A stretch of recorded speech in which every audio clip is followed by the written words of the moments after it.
কত মানুষের রক্ত ঝরেছে কোটা সংস্কার আন্দোলনে? সেই প্রশ্ন এখনো রয়ে গেছে বিশ্ব দরবারে।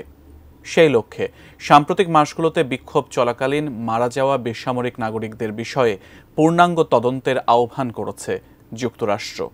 সোমবার নিয়মিত সংবাদ সম্মেলনে সাংবাদিকদের এক প্রশ্নের জবাবে মার্কিন পররাষ্ট্র দপ্তরের মুখপাত্র ম্যাথিউ মিলার এ তদন্তের আহ্বান জানিয়েছেন।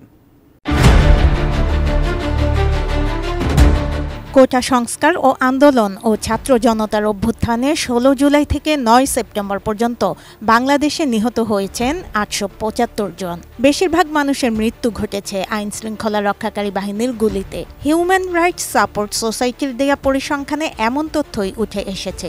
সংস্থাটির তথ্য অনুযায়ী ১৮ থেকে ২০ জুলাই এবং ৪ থেকে ৭ আগস্ট এই ৭ দিনেই নিহত হয়েছেন ৭৪৮ জন।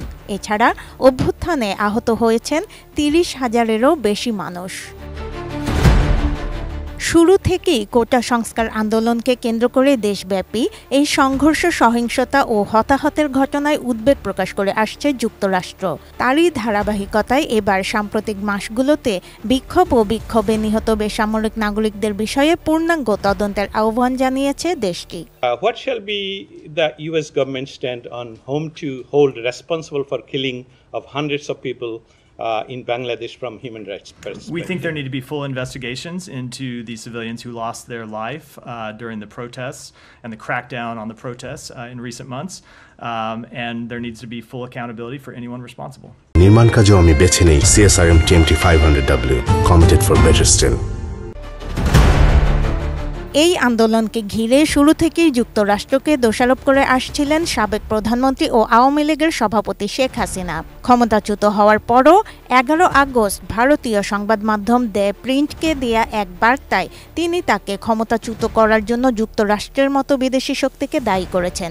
যদিও এই অভিযোগকে হাস্যকর বলে আখ্যায়িত করেছে মার্কিন পররাষ্ট্র দপ্তর।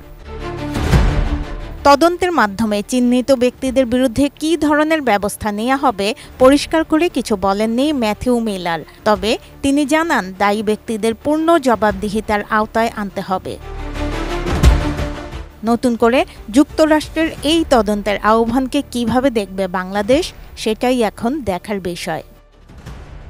Desk report, ATN news.